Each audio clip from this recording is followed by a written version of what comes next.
Bibi akan klasikal tentang bullying. Nah, di sini sebelumnya saya tanya, ada yang tahu nggak apa itu bullying? Bully sama Ya, bullying itu apa? bully teman. Ya, itu contohnya. Bullying itu apa? Ada yang tahu? Angkat tangan. Ya teman. Ya, itu contohnya salah satunya yaitu mengejek teman. Nah, di sini Ustazah akan menjelaskan apa itu bullying, terus apa contoh-contohnya, apa jenis-jenisnya, terus bagaimana dampak kepada korban dan kepada pelakunya, dan cara menanggulanginya. Oke, sebelumnya Ustazah akan menjelaskan apa itu bullying. Bullying adalah perilaku mengganggu, mengejek, menyakiti, atau merendahkan teman secara sengaja dengan berulang-ulang dengan kata-kata, tindakan, atau melalui media sosial. Ada yang tahu media sosial itu seperti apa? Tahu Apa? TikTok, WhatsApp. Nah, itu termasuk contoh ke media sosial. Nah, tujuan bimbingan kali ini memahami arti bullying dan jenisnya. Yang kedua, mengetahui dampak buruk dari bullying itu sendiri. Setelah itu yang ketiga, berani berkata tidak kepada tindakan bullying. Dan yang keempat, menciptakan lingkungan sekolah yang aman dan nyaman. Bullying terbagi menjadi 4. Yang pertama yaitu bullying fisik, yang menyerang fisik kita, badan kita. Contohnya apa? Memukul, menendang, mencubit, terus menjambak, meludah, itu termasuk ke dalam bullying fisik. Sampai sini paham? Yang kedua yaitu bullying verbal. Bullying verbal itu merupakan bullying melalui perkataan. Contohnya apa? Mengejek, mengolok-olok, memfitnah, terus mencela, meledek. Nah, siapa di sini yang pernah mengejek temannya? Ayo. Nah, nggak boleh diulangi lagi ya, karena mengejek itu masuk ke dalam bullying verbal ya, jadi nggak boleh. Tapi aku cuma mengejek, bercanda, tetap aja tidak boleh, karena itu termasuk ke dalam bullying ya.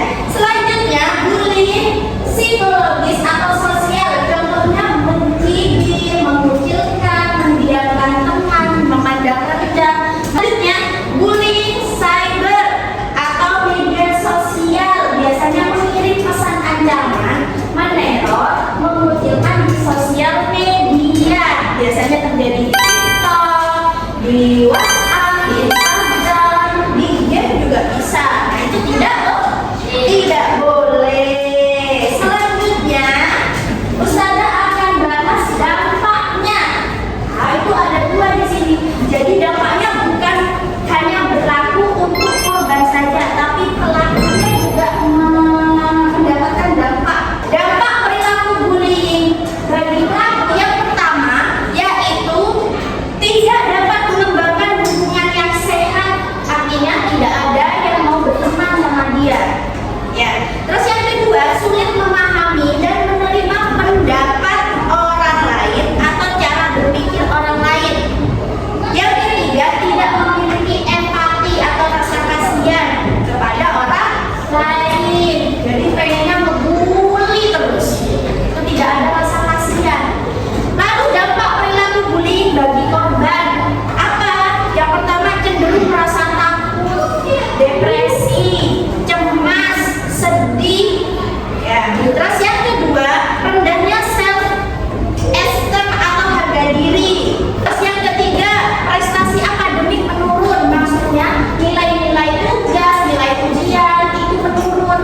Yang biasanya dapat 100 jadi dapat 50 karena sering dibully. Ya. Terus yang keempat, adanya biasanya keinginan untuk mengurung diri atau berubah menjadi pendiam. Ya, tiba-tiba mengurung, nggak mau kemana-mana di kamar, terus nggak mau berteman, nggak mau bermain sama siapa-siapa. Itu dampak dari bullying. Jadi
Kahitun